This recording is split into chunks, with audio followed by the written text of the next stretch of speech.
मैं मंजूर नहीं कि किसी की शिकायत करो मैं मंजूर नहीं कि किसी की शिकायत करो, मगर बात से बात निकल आती है, मैं क्या करूं। শ্রদ্ধেয় সম্মানিত মুসলিম সমাজ, সমস্ত প্রশংসা সেই মহান রব্বুল আলামিনের, যে মহান রব্বুল আলামিন আমাদের বিভিন্ন পরীক্ষার মাধ্যমেও জাতিকে বাঁচিয়ে রেখেছেন। যে মহান রব্বুল আলামিন পারতেন জাতিকে সমূলে ধ্বংস করে কিয়ামত সংঘটিত করার, যে আল্লাহ এখনও তার রহম দয়া দিয়ে আমাদেরকে বাঁচিয়ে রেখে পৃথিবীতে বসবাস করার মতো তৌফিক দিয়েছেন, সে আল্লাহ রাব্বুল আলামিনের সংক্ষিপ্ত প্রশংসা স্বরূপ আমরা সকলে একবার বলি আলহামদুলিল্লাহ। তারপরে পরে দরুদ ও সালাম ঝরে পড়ুক মহামানব, শুধু মুসলিম নয় অন্য অন্য জাতিরাও যাকে সার্টিফিকেট দিচ্ছেন, মাইকেল এইস হার্টের মতো ব্যক্তি খ্রিস্টান মানুষ হয়েও, যার বাড়ি মুসলিম বিদ্বেষী দেশ আমেরিকা, সেখান থেকেও সারা পৃথিবীর মধ্যে এক নম্বর মানুষ বাঁচতে যিনি দ্বিধাবোধ করেননি, সেই মহামানব সারা বিশ্বের নবী আখরি নবী হজরতে মুহাম্মদ বলুন সাল্লাল্লাহু আলাইহি সাল্লামের উপরে দরুদ ও সালাম ঝরে পড়ুক। আল্লাহুম্মা সাল্লি আলাইহি আল্লাহুম্মা আমিন। আমি আপনাদের সম্মুখে পবিত্র কোরআনে দুই জায়গা থেকে দুটো অসম্পূর্ণ আয়াত পড়েছি এবং একটা হাদিস পড়েছি। ইনশাআল্লাহ তাআলা এগুলোকে সামনে রেখে আমি আমার বক্তব্য শেষ করব, আমার তৌফিকে ইল্লা বিল্লাহ। এখন চলছে SIR, যেটাকে সির বলেন যাই বলেন।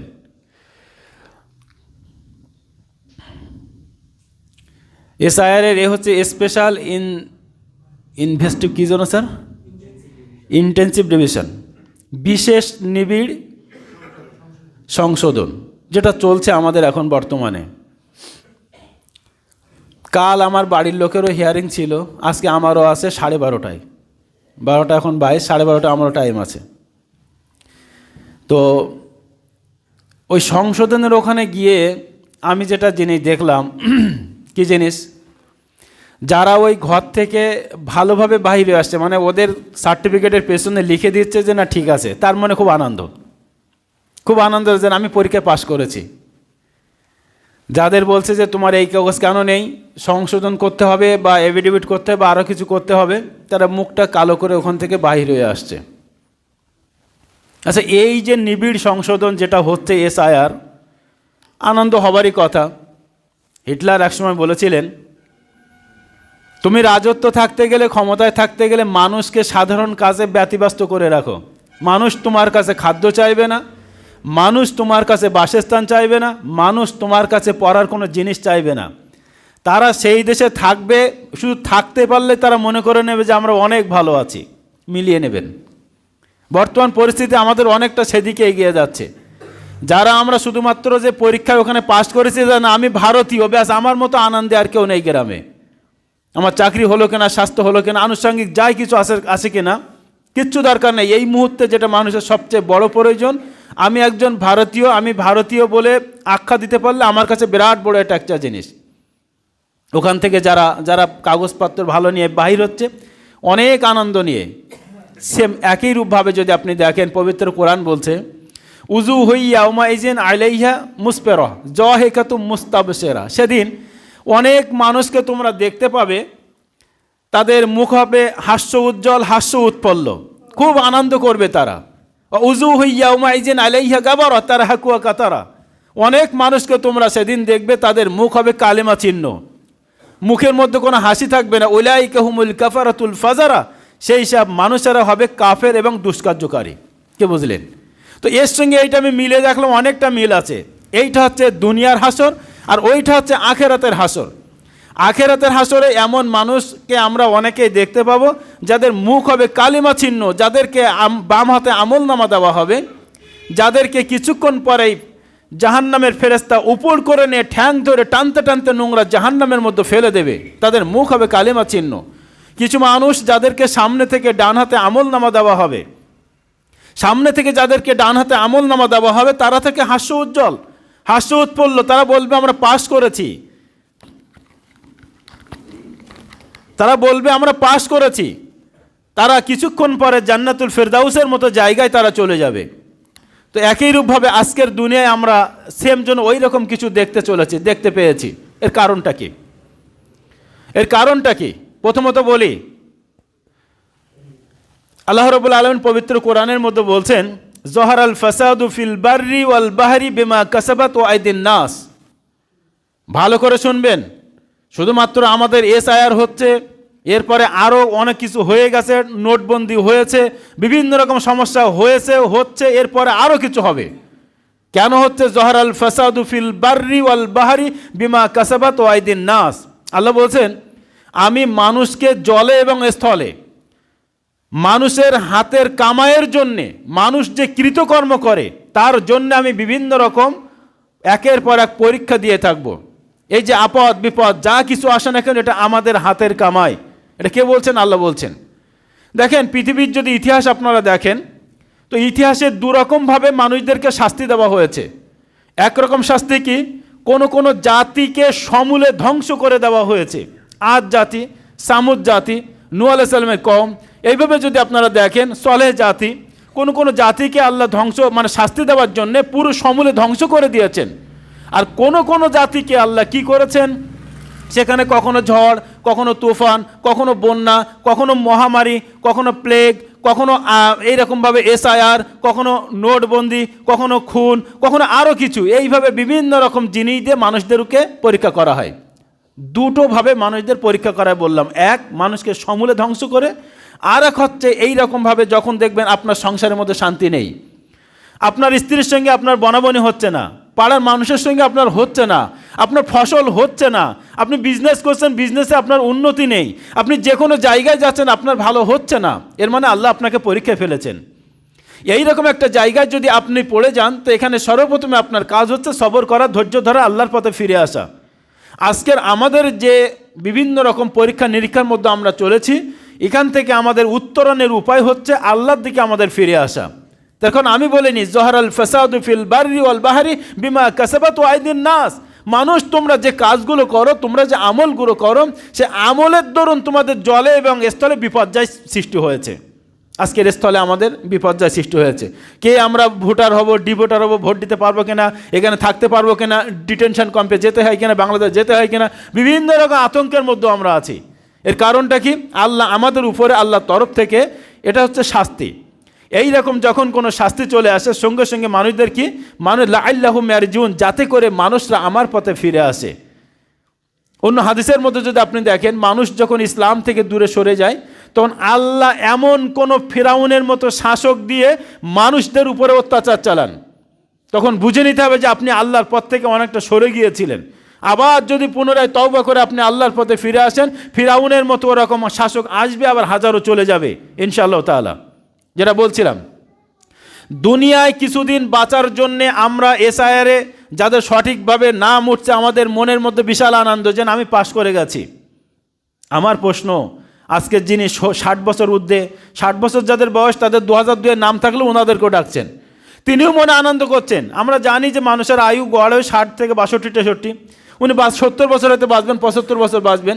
65 বছর মানুষের একজন ওখান থেকে ছেড়ে দিল, মনের মধ্যে বিশাল আনন্দ, হয়তো 2-5 বছর তিনি বাঁচবেন, কে কত বছর বাঁচবে জানি না, যেটা লিমিট চলছে আর কি। তো বিশাল আনন্দ।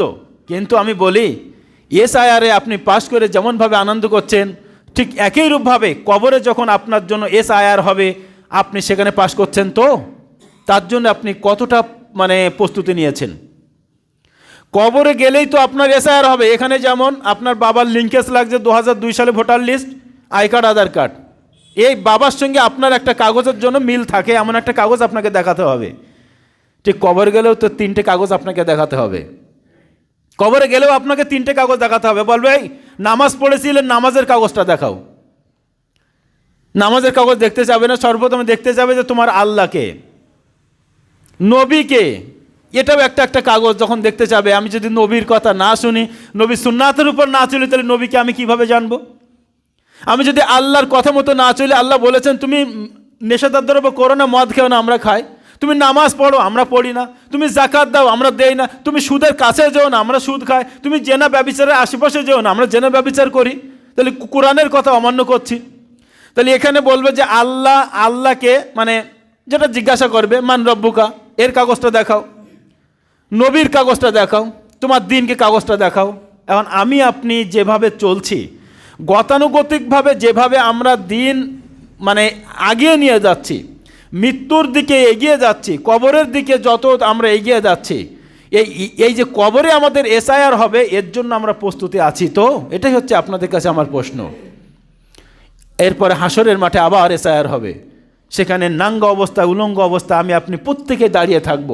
জানেন, যখন আল্লাহ রাসূল সাল্লাল্লাহু আলাইহি ওয়াসাল্লাম বলছেন হাসরের মাঠে কোটি কোটি মানুষ যখন দাঁড়িয়ে থাকবেন, আল্লাহ বিচার ফয়সালা করবেন, মিজানের পাল্লা সামনে আনা হবে, মানুষ সকলে উলঙ্গ অবস্থায় থাকবে। হযরতে আয়েশা রাদিয়াল্লাহু তাআলা আনহা বলছেন, ইয়া রাসূলুল্লাহ, এটা কেমন কথা? পৃথিবীর মানুষ আমার মুখটা দেখতে পায় না, শরীর তো বাদই দিলাম, আর হাসরের মাঠে সবাই উলঙ্গ অবস্থায়। আল্লাহ রাসূল সাল্লাল্লাহু আলাইহি ওয়াসাল্লাম বলছেন, মানুষ এত মানে ব্যতিব্যস্ত হয়ে থাকবে, এত ত্রাহিত্রে অবস্থায় থাকবে, মানুষ শুধু মনে করবে যে যদি আমি পরীক্ষায় ফেল করি তাহলে এই যে ফেরেশতাগুলো দেখছি এরা ঠ্যাং ধরে টানতে টানতে নোংরা জাহান্নামে যে গর্জন আওয়াজ সেখানে নিয়ে ফেলে দেবে। মানুষের এতটুকু সাহস হবে না যে কোনো দিকে একটুখানি ঘাটটা ঘুরিয়ে আমি দেখি, এতটুকু সাহস হবে না। আপনাকে যদি বলা হয় এখানে সিসি ক্যামেরা ফিট করা হলো, এখানে 1000 টাকা রাখা হলো, এখানে বা রাস্তায় যেখানে হোক 1000 টাকা রাখা হলো, এখানে সিসি ক্যামেরা ফিট করা আছে, জানার পরও কোনো মানুষ ওই টাকার দিকে লক্ষ্য করবে? কথা বলেন, করবে না। তার কারণ ও জানে যে টাকাটা নিলে ক্যামেরায় আমি স্পষ্ট উঠে আসছে আমি। ভাই, আপনার কাছে তো আল্লাহ সিসি ক্যামেরা ফিট করেছেন, তারপরও কেন আপনি আল্লাহর কথা শুনছেন না? তাহলে এই যে সিসি ক্যামেরার উপর আপনার কি আস্থা নেই?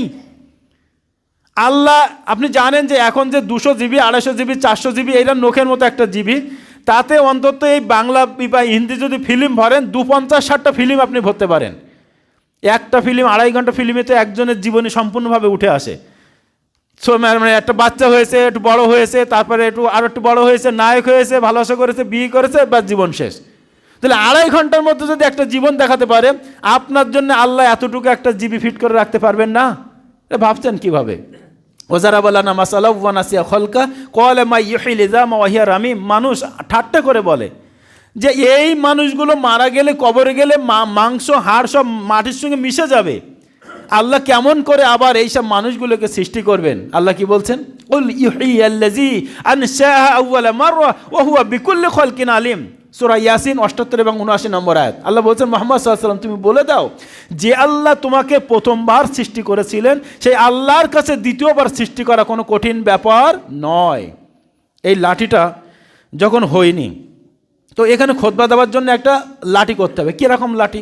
তো একটা মোটামুটি 1 টিন বলল যে এরকম লাঠি। তো হওয়ার আগে যে ভাই করেছে, ছোট্টু ভাই, অনেক চিন্তাভাবনা করেছে যে কীভাবে কী করা যায়। এখন এইটা করা হয়ে গেছে, এইটা ছোট্টু ভাইয়ের কাছে করতে আর কি সময় লাগবে? আর ব্রেন খাটাতে হবে? ও তো দেখে নেবে এইরকম অ্যাঙ্গেল হবে কটা, 3 আর 3 6টা 7টা হবে, আর এরকম দেখা ব্যাস হয়ে গেল। কিন্তু করার আগে তো অনেকটাই ছিল। সেম আল্লাহ একই কথা বলছেন, কুল ইহইয়াল্লাযী আনশাআহা আউওয়ালা মাররা, যে আল্লাহ তোমাকে প্রথমবার সৃষ্টি করেছিলেন, সে আল্লাহর কাছে দ্বিতীয়বার সৃষ্টি করা কোনো কঠিন কাজ নয়।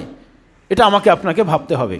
যেটা বলছিলাম এসআইআর নিয়ে আমরা যেভাবে ওখান থেকে আছি, যেটা বলছিলাম হাসরের মাঠে ওই রকম একটা জায়গায় যেখানে আপনি নাঙ্গা অবস্থায় থাকবেন, পৃথিবীর কোনো মানুষ আপনার দিকে দেখবে না। সেই জায়গায় যখন আপনার এসআইআর শুরু হবে, আপনি পৃথিবী থেকে কী করেছেন আমরা জানি। আল্লাহ রাসূল সাল্লাল্লাহু আলাইহি সাল্লাম বলছেন, ওই যুবককে তার যৌবনকাল, ওই মানুষকে যতক্ষণ পর্যন্ত তার যৌবনকাল সম্পর্কে জিজ্ঞাসা না করাবে, তার অন্য কোনো কথাই জিজ্ঞাসা করা হবে না। অন্য হাদিসে এসে প্রথমে তাকে নামাজ সম্পর্কে জিজ্ঞাসা করা হবে। আমি আপনি যারা বয়স হয়েছে, যারা এখনও যুবক আছি, যদি আমার আপনার যৌবনকাল সম্পর্কে জিজ্ঞাসা করে, কি উত্তর দেব আমি আপনি? যৌবনকালে কি নামাজ পড়েছিলেন? যৌবনকালে কি আল্লাহর সাথে আমাদের সম্পর্ক ছিল? রাসূলুল্লাহ সাল্লাল্লাহু আলাইহি ওয়াসাল্লাম বলতেন, রাসূলুন ওয়া শাআবুন নাশা ফি ইবাদাতিল্লাহ। ওই যুবক যে তার যৌবনকালটা আল্লাহর রাস্তায় অতিবাহিত করেছে, সেই যুবকের জন্য 2 নম্বরে স্থান রেখেছে আরশের ছায়ায়। এই যৌবনকাল সম্পর্কে আমার আপনার কাল কিয়ামতের মাঠে জিজ্ঞাসা করা হবে। এটাও আপনার জন্য এসআইআর হবে। আপনি এখানে আজকে শুনতে পেরেছেন, এখান থেকে ডিরেকশন দিয়েছে কি, যে এই কাগজগুলো আনলে সে সাকসেস। এখানে বলা হয়েছে যে 2002-এ বাবার ভোটার লিস্ট লাগবে, আপনার যদি না থাকে বাবার লাগবে। ভাই, আপনি যদি আপনার নেই, 2002-এ বাবার ভোটার লিস্ট না নিয়ে এখানে যদি যান, আপনার কাগজ কখনো অ্যাকসেপ্ট করবে? কথা বলেন, কখনো করবে না। তো ঠিক একই রূপভাবে আল্লাহ তো বলেছেন যে নামাজের যে কাগজটা, এই কাগজটা তোমরা নিয়ে এসো। ভাই আমি তো নামাজের কাগজ না নিয়ে যদি ওখানে যাই, তাহলে আমি আপনি অ্যাকসেপ্ট হব? বলেন, স্পষ্ট। আর কিভাবে বুঝাবো আমি? এখানে বলেছে যে 2002-এর ভোটার লিস্ট আনতে হবে। আমি আপনি যেভাবে হোক, হাসিয়ে মাসলে যেখান থেকে হোক আমরা নিয়ে যাচ্ছি আমরা। সেখানেও তো বলেছে যে নামাজের যে এসআইআর কাগজ সেটা নিয়ে আসতে হবে। আমি আপনি নিচ্ছি তো? হঠাৎ করে অনেক মানুষকে দেখছি তারা 40 বছর বয়সে মারা যাচ্ছেন, জীবনে নামাজই পড়েন, হয়তো শুক্রবারে নামাজ পড়েছেন। কি কাগজ দেবেন? ওখানে আপনার নাম, বাবার নাম যদি আব্দুস সামাদ সর্দার থাকে, ওখানে নাম আছে আবুল কালাম সর্দার। এ কি অ্যাকসেপ্ট হবে নাকি?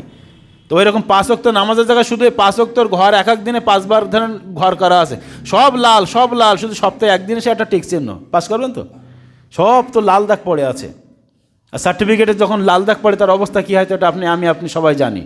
অতএব যেটা বলতে চাচ্ছি সেটা আমরা ফিরে আসি। দুনিয়ার এইসব জিনিস দেখে আমরা শিক্ষা নেই। জাহার আল ফাসাদু ফিল বাররি ওয়াল বাহরি বিমা কাসাবাত আইদিন নাস। মানুষের কৃতকর্মের ফল এটা।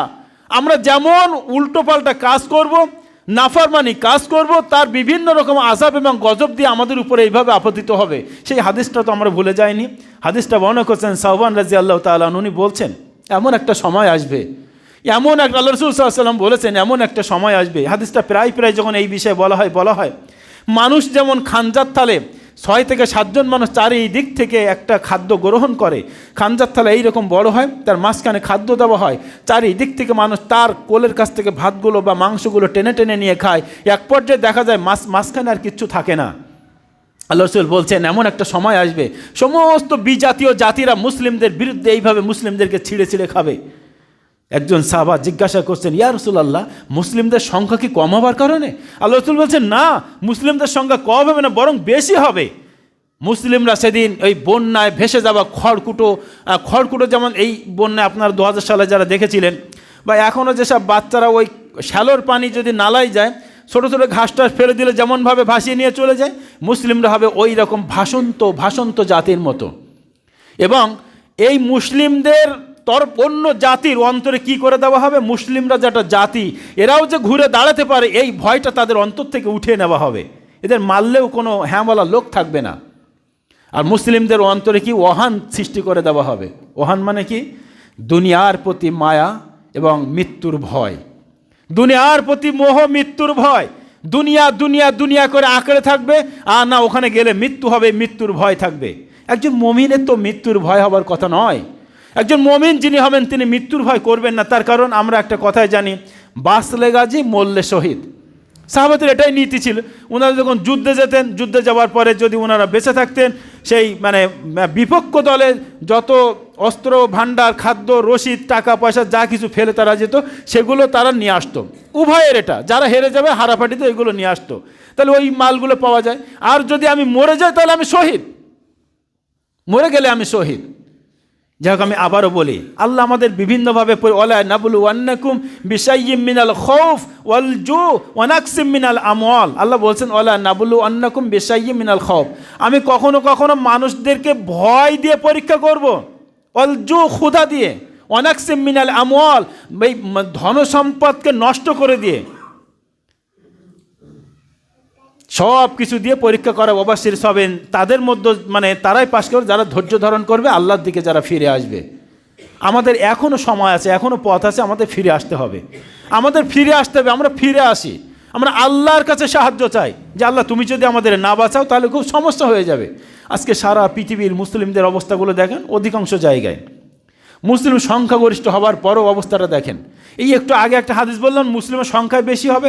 আজকে গুগল দেখাচ্ছে আজকে 2026-2040 সাল নাগাদ মুসলিমদের সংখ্যা সারা পৃথিবীতে জনসংখ্যার দিক থেকে এগিয়ে যাবে। 40-42 সাল নাগাদ মোটামুটি এগিয়ে যাবে জনসংখ্যার। এটা দেখবেন, খ্রিস্টানরা একে আছে, খ্রিস্টানদের ছাপিয়ে মুসলিমরা এগিয়ে যাবে। তো আল্লাহ রাসূল সাল্লাল্লাহু আলাইহি ওয়াসাল্লাম 1450 বছর আগে বলেছিলেন, একজন মাত্র ব্যক্তি মক্কার নগরীতে এসে উনি 1450 বছর আগে বলছেন যে সারা মুসলিমরা সংখ্যায় বেশি হবে। আজকে 1450 বছর পরে আজকে সেই আল্লাহ রাসূল সাল্লাল্লাহু আলাইহি ওয়াসাল্লাম ভবিষ্যৎবাণীটা ঠিক হতে চলেছে। আজকে প্রায় সারা পৃথিবীতে 800 কোটি মানুষ। সে 800 কোটি মানুষের মধ্যে মুসলিমদের সংখ্যা 10-15 বছরের মধ্যে সমস্ত জাতির চেয়ে মুসলিমদের সংখ্যাটা ছাপিয়ে যাবে। আমরা আবারও আসি, ইয়া আইয়ুহাল্লাযীনা আমানু কু আনফুসাকুম ওয়া আহলিকুম নারা ওয়াকুদুহান নাস ওয়াল হিজারা। আমরা ফিরে আসি, আল্লাহ বলছেন যে তুমি নিজে বাঁচো, তোমার ফ্যামিলিকে বাঁচাও। যেমনভাবে এসআইআরে আপনার ছেলেকে বাঁচানোর জন্য আপনি অনেক কষ্ট করছেন, এটা স্বাভাবিক। তার কাগজপত্র দিয়ে, তার সঙ্গে থেকে, তার বুদ্ধি দিয়ে আপনি বাঁচানোর চেষ্টা করছেন। একইরূপভাবে আমি আপনাকে বলবো, আপনার যে ছেলেটা 25 বছর বয়স এখনও নামাজ পড়েন, আপনি বাড়ি গিয়ে তার হাত দুটো এইভাবে জোর করে ধরেন যে বাপ তুই সব কর, তুই নামাজটা পড়, আমাকে এইভাবে মারিস নে বাপ, আমি যে নামাজ পড়ছি আমাকে এইভাবে মারিস নে, তুই আমাকে মারিস নে, তুই নামাজটা পড়, তুই যাই করিস তুই নামাজটা পড়। আপনি বাড়িতে গিয়ে হাতটা ধরেন, তার বাড়ি থেকে আপনি হাতটা ধরে এইভাবে তাকে অন্তত বোঝান, হারাম পথে ইনকাম করিস নে, হারাম পথে ইনকাম করিস না। আমরা আজ মারা যাব, আজকের বিজ্ঞান বলছে, সায়েন্স বলছে, এই যে সুন্দর শরীর গঠন, একটু ভালো খেলে হয়তো শরীর স্বাস্থ্য ভালো হবে, একটু খারাপ খেলে হয়তো একটু খারাপ হলো। কিন্তু আপনি দেখেন খারাপ আর ভালো শরীরের মধ্যে কোনো পার্থক্য নেই, পার্থক্য এক জায়গায়, শরীর যদি সুস্থ থাকে। আর আজকে ডাক্তার বলছে কম খেয়ে সুস্থ থাকা যায়, বেশি খেয়ে এই গলার এখান থেকে এইটা পার হলেই তো সব হয়ে গেল, আর কোনো স্বাদ পাওয়া যায়? এই জিভে এইটুকান চাবিয়ে ডিম খাচ্ছি, মাছ খাচ্ছি, গোস্ত খাচ্ছি, হালুয়া পোলো আসে, এরির মধ্যে স্বাদ, যদি এই স্বাদের পড়াঙ্গর গিলে নিলে স্বাদ সব শেষ। এইবার শুধু ভুঁড়ি মোটা হবে, ভুঁড়ি মোটা হবে। ডাক্তারের কাছে ছোটো, ডাক্তার বলে এই খেয়ে না সেই খেয়ে না, সকালে হাঁটো বিকেলে হাঁটো, দৌড়াও, এই করো সেই করো, সব করো। তার চেয়ে হালাল খেয়ে, অল্প খেয়ে যদি আমার শরীর সুস্থ থাকে, এটাই তো আমার জন্য অনেক ভালো। আজকের আমি মারা যাব, 3 দিন পর বিজ্ঞান বলছে 3 দিন পরে ভুঁড়িটা বাস্ট হয়ে যাবে, ওই গরমে এখান থেকে পচে এটা ফেটে বেরিয়ে যাবে। তাহলে আপনার এই ভুঁড়ি লাগানো, চর্বি লাগানো সব বেরিয়ে যাবে 3 দিন পরেই। 4 দিনের দিন এই গায়ের যে চুলটুলগুলো আছে, চুলটুলগুলো খসে খসে পড়ে যাবে। 5 দিনের দিন নখগুলো উঠে যাবে। এইভাবে 6 দিন 7 দিন যেতে যেতে তার কিছুদিন পরে কি হবে, মানুষের মাংসগুলো সব পচে যাবে, পোকায় খাবে, কিলবিল করবে, কিলবিল করে পোকায় সব খেয়ে নেবে, মাটিতে মিশে যাবে, পোকায় খেয়ে নেবে, হাড়টা পড়ে থাকবে। একদিন হয়তো হাড়ও কিছু হয়ে যেতে পারে। মানুষের আযাব, শাস্তি, দুঃখ সব কিছু হয় অন্তরে এই আত্মার সাথে। একটা ছোট্ট উদাহরণ দিলে আপনি বুঝতে পারবেন। এই উদাহরণটায় যারা ওই নাস্তিক্য বা তাদের জন্য যথেষ্ট। আচ্ছা, 2-1 সময় রাতে স্বপ্ন দেখেন সাপ তাড়াচ্ছে, এরকম স্বপ্ন আপনার কেউ কখনো দেখেছেন? প্রায় দেখা যায় সাপে তাড়াচ্ছে। তো সাপে যখন তাড়ায়, এমনি সময় যেরকমভাবে দৌড়তে পারেন, সাপে তাড়াইলে ওরকমভাবে দৌড়ানো যায়? মনে হয় যে আমি এত দৌড়িতে পারি, এ তো মনে পথ এগোচ্ছে না। যারা আমার আশেপাশে আসে না তারাও দেখছি পায়ে দিয়ে কেটে যাচ্ছে, আর আমি এর জন্য পেছনে পেছনে পুরো সাপ। তো এরকমভাবে যখন বিরাট তাড়ায়, আপনি দৌড়াচ্ছেন, এই ঘুমের ঘরে স্বপ্নের মাধ্যমে একসময় আপনার বুকের মধ্যে বিরাট একটা কষ্ট অনুভব করেন না? ও যখনই ঘুম ভেঙে দেয় হাঁপাতে হয় না? আচ্ছা, কেন আপনি হাঁপালেন? আপনি তো যেভাবে শুয়েছিলেন সেভাবে তো শুয়ে আছেন। ওখান থেকে একটু উঠেছেন, আপনি একটু কি নড়েছেন? আগে গেছেন, পেছনে কিচ্ছু হয়েছে? কিচ্ছু তো হয়নি, সেইভাবে শুয়ে আছেন। কিন্তু এই সাপের তাড়ানোর স্বপ্নের ঘরে আপনি যে কষ্টটা অনুভব করেছেন, এখানে আত্মার সঙ্গে আপনার সংযোগ আছে। আমার শরীরে কোনো আঘাত করিনি, আমি দৌড়াইনি, আমি উঠিনি, বসিনি, তারপরও ভীষণ একটা কষ্ট অনুভব করেছি। যারা স্বপ্ন দেখেছেন তারাই কষ্টটা অনুভব করবেন, সাপে তাড়ানি হোক বা আরও কিছু হোক।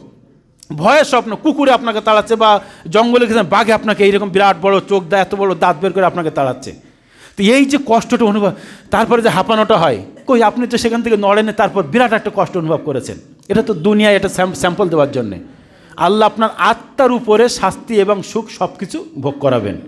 অতএব যেটা বলতে চেয়েছি, এই হারাম খেয়ে শরীর বাড়িয়ে কোনো লাভ নেই। হালাল খাদ্য খায়, এতটুকু খায়, হালাল খাদ্য খায়, তাতে শরীরও ভালো থাকবে, আমার আল্লাহর কাছে হিসাবও ভালো হবে, দোয়া করলে আল্লাহ দোয়াও কবুল করবেন, সব কিছু দিক থেকে আমরা বেঁচে যাব। আমরা ফিরে আসি। আমরা যেমনভাবে এসআইআর থেকে বাঁচার জন্য আপ্রাণ চেষ্টা করছি, মেম্বার সাহেবের কাছে দিনরাত আমরা হাঁটাহাঁটি করছি, যারা বিওলো আছে সেখানে আমরা দিনরাত হাঁটাহাঁটি করছি, ভাই আমার ঠিক আছে তো, আমার হবে তো, আমার কোনো অসুবিধা নেই তো, আমার আর কোনো কাগজ লাগবে না তো। যাদের দোকান আছে সেখানে গিয়ে বলছি জেরাস আর কোনো কিছু আছে কি নাকি। ঠিক একই রূপভাবে আপনি যে আমলটা করছেন যে মৌলানা আমি নামাজটা পড়ছি, আমার নামাজ হচ্ছে তো, আমি দোয়াটা বলছি, আমার দোয়াটা একটু শোনেন দিন, দোয়ার মধ্যে কত জায়গায় ভুল আছে। আমি এইভাবে এইবারে ধান করে 40 বস্তা ধান পেয়েছি, আমার ধানের কি ওষুধ দিতে হবে? কেউ তো আসেননি, এল্লা মাশাআল্লাহ কেউ দিয়েছেন। তারপরে আমি এইভাবে জাকাতের এইগুলো আছে, তা আমার কি জাকাতের টাকা দিতে হবে? অনেকে আসেন, কেউ বলবো না। তো এই জাকাতের টাকা কত কি দিতে হবে? আলহামদুলিল্লাহ সবাই না, অনেকেই কিন্তু দেন, কেউ হয়তো দেন না।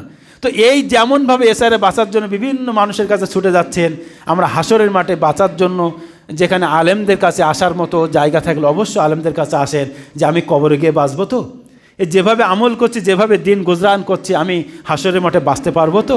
সেই সময় ওই নোংরা মানে ফেরেশতারা আমার ঠ্যাং ধরে টানতে টানতে জাহান্নামের মধ্যে দেবে না তো? জিজ্ঞাসা করেন আল্লাহর কাছে, বলে যে আল্লাহ, আমরা যে টোটাফাটা আমলগুলো করি, আমাদের আমলের ভুলগুলোকে তুমি না ধরে আমাদের আমলগুলোকে তুমি তোমার দরবারে কবুল করে না, বলুন আমিন। আল্লাহ তুমি রহমান, তুমি রহিম, তুমি দয়ালু, তুমি দয়ালু। আমরা পৃথিবীতে যতই অন্যায় করি না কেন, নির্দিষ্ট দিন আসা না পর্যন্ত তুমি আমাদেরকে এইভাবে বাঁচিয়ে রাখবে। কিন্তু এমন একটা দিন আসবে যেদিন তুমি হবে কাহার, তুমি হবে সবচেয়ে বড় রাগী মানুষ। সেদিন তোমার সামনে যাবার মতো কোনো নবী থাকবে না। সেই রকম একটা দিনে যেন আমরা সাকসেসভাবে ডান হাতে আমল নামা নিয়ে সুন্দরভাবে যেন জান্নাতে প্রবেশ করতে পারি, সেই তৌফিক তুমি তার সকলে বলি আমিন। বারাকাল্লাহু ফাইনা ওয়া জাওয়াদুন কারিম মালিকুম বারুফুর রহিম।